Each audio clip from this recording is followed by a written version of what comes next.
Assalamualaikum, welcome to my channel. Hope you all are doing well. India versus England second test match, और second test match के आने से पहले ही मुश्किलात के बादल मंडराने लगे हैं टीम इंडिया पर, क्योंकि दो इम्पोर्टेंट खिलाड़ी जो ऑलरेडी फर्स्ट मैच में परफॉर्म करके आए हैं फर्स्ट इनिंग में with the bat and with the ball as well, दोनों के दोनों टीम से बाहर हो गए। अब टीम से उनके बाहर जाने के बाद टीम इंडिया उनकी रिप्लेसमेंट के साथ क्या सेकंड टेस्ट मैच जीत सकती है? क्या टीम इंडिया इंग्लैंड को टफ टाइम दे सकती है? कहीं ये सीरीज टीम इंडिया के लिए जो है वो मुश्किलात का बाइस तो नहीं बन गई है? इसके अलावा बात करेंगे पाकिस्तान सुपर लीग की, जिसमें वेस्ट इंडीज के वो खिलाड़ी जिन्होंने आज से जो है वो 2 दिन पहले हिस्ट्री क्रिएट की, एक दिन पहले हिस्ट्री क्रिएट की, और वो हिस्ट्री क्रिएट करने के बाद सीधा आए हैं वो पाकिस्तान सुपर लीग में पेशावर ज़ल्मी की जानिब से खेलेंगे, तो उनके बारे में भी बात करने वाले हैं। आई होप कि चैनल सब्सक्राइब किया हुआ है, नहीं किया हुआ तो जल्दी से सब्सक्राइब कर लीजिए, और अगर किया हुआ है तो well and good, thank you so much. तो बात करते हैं इंडिया वर्सेस इंग्लैंड के बारे में। सेकंड टेस्ट मैच 2 फरवरी को स्टार्ट होगा। केएल राहुल और जडेजा हो गए हैं बाहर ड्यू टू इंजरी। जडेजा की इंजरी समझ आती है, राहुल कहां से इंजर्ड हो गए मुझे समझ नहीं आ रहा। या तो वो पहले से ही इंजर्ड थे, उन्हें साथ जबरदस्ती कैरी किया जा रहा था, और उन्हें साथ जबरदस्ती कैरी करने की वजह से पहला मैच भी खिला दिया। कीपिंग नहीं करवाई गई, जो जिस कीपिंग ना करवाने की वजह से मैं बोल रही हूँ शायद वो पहले से इंजर्ड थे। अब उनसे कीपिंग नहीं करवाई गई, दैट क्लियरली शोज कि कुछ तो गड़बड़ थी, और केएल राहुल अब जो है वो इंजरी के बायस बाहर चले गए। अगर दोनों खिलाड़ियों की रिप्लेसमेंट देखें तो सरफराज खान, रजत पाटीदार, ये 2 नाम जो है वो राहुल की रिप्लेसमेंट है। और अगर हम जडेजा की बात करें तो जडेजा के लिए सौरव कुमार, वाशिंगटन सुंदर। अब अगर इन नामों को देखें तो क्या इन नामों के साथ टीम इंडिया इतना दम रखती है कि वो सेकंड टेस्ट मैच में इंग्लैंड को हरा देगी? क्योंकि अगर हम टीम इंडिया की सबसे पहले बैटिंग का मुआयना करते हैं तो बैटिंग की अगर हम बात करें तो बैटिंग तो मुझे बिल्कुल इनएक्सपीरियंस दिखाई दे रही है।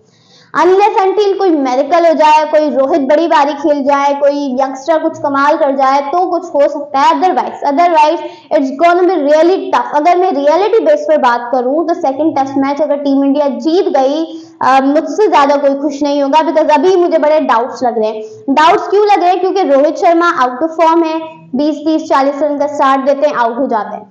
जायसवाल पहली इनिंग में ही वो on the top, and second inning में उनका गेम ही मुझे समझ नहीं आया। गिल की बात करूं तो गिल तो वैसे ही रफ पैच से गुजर रहे हैं। अब रफ पैच क्या बोलूं, अभी तो क्रिकेट में आए हैं लेकिन अच्छा वक्त नहीं चल रहा है गिल का। फिर अगर केएल राहुल, वो तो बाहर हो गए। श्रेयस अय्यर, 0 परफॉर्मेंस। फिर अगर मैं आगे और बढ़ती हूँ तो फिर मैं जडेजा की तरफ देखती हूँ, जडेजा बाहर हो गए। अब आपको खिलाना पड़ेगा एक डेब्यूटेंट को, वो है सरफराज खान या फिर रजत पाटीदार। चले आप सरफराज को भी खिला लेते हैं। तो क्या आप एक्सपेक्ट करेंगे एक डेब्यूटेंट से? No doubt he is a wonderful talent, उसकी परफॉर्मेंसेस हैं, बहुत अच्छी क्रिकेट खेल चुकी है, लेकिन आप कंप्लीट उसकी तरफ तो नहीं देख सकते क्योंकि अब विराट कोहली भी नहीं है। 2 टेस्ट मैचेस में तो विराट कोहली को खेलना ही नहीं था, एक तो हो चुका है और एक अब होने वाला है। तो अब टीम इंडिया की बैटिंग की अगर बात करें तो हाल फिलहाल अभी सिर्फ रोहित शर्मा ही एक अच्छे एक्सपीरियंस खिलाड़ी हैं। इसके अलावा कोई भी ऐसा बैटर मौजूद नहीं है जो एक बंडल ऑफ एक्सपीरियंस के साथ खेल रहा हो।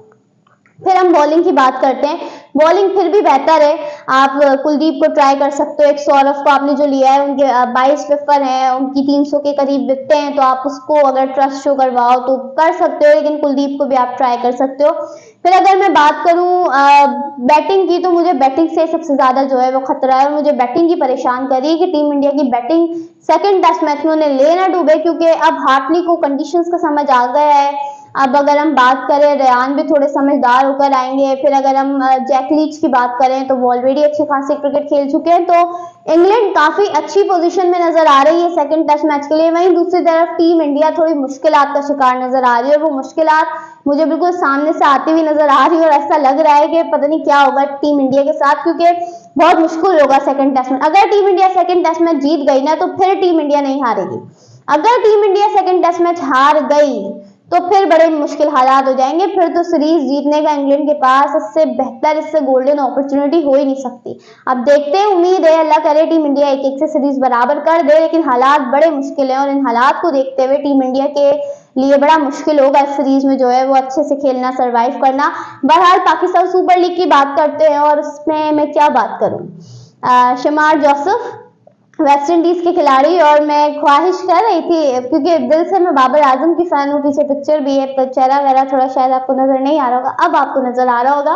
तो बाबर आजम की अगर जहां तक बात करें तो वो पेशावर ज़ल्मी से ताल्लुक रखते हैं, उनके कप्तान है, तो मैं चाहती हूँ कि बाबर जहां जाए वो बस जीते।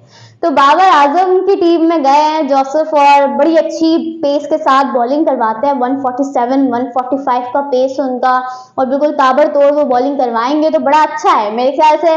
जल्मी ने नो डाउट अच्छा रिप्लेसमेंट ड्राफ्ट भी गुजार दिया, और जल्मी बड़ी स्ट्रॉन्ग दिखाई दे रही है, आपके पास वुड है, फिर अब जोसेफ भी आ गए हैं, फिर आपने एक और इंग्लैंड के जो है वो बॉलर लिए, तो बड़ा अच्छा लग रहा है जल्मी को देखकर। और आई होप कि इस बार जल्मी अच्छा करे, क्योंकि लास्ट सीजन में 200 प्लस भी उन्होंने कंसीड करवा दिए, चेस करवा दिए, पता नहीं क्या क्या करे, तो 240 तक किया है वो भी उन्होंने चेस करवा दिया। तो इस बार उम्मीद है कि अच्छी बॉलिंग दिखाई देगी जल्मी की जाने से। आपने मुझे कमेंट करके बताना है कि पेशावर जल्मी की ये जो एक इंक्लूजन हुआ है जोसेफ का पेशावर जल्मी की फैमिली में, वो आपको कैसा लगा, और टीम इंडिया की प्लेइंग 11 बनाकर दिखाइए मुझे जल्दी से कमेंट में, जल्दी से प्लेइंग 11 बनाकर बताएं मुझे कमेंट में कि टीम इंडिया की पॉसिबल प्लेइंग 11 जो है वो क्या होगी, किसको डेब्यू करवाने वाले हैं। इंशाल्लाह अगली वीडियो में आपसे मुलाकात होगी, तब तक के लिए अल्लाह हाफिज।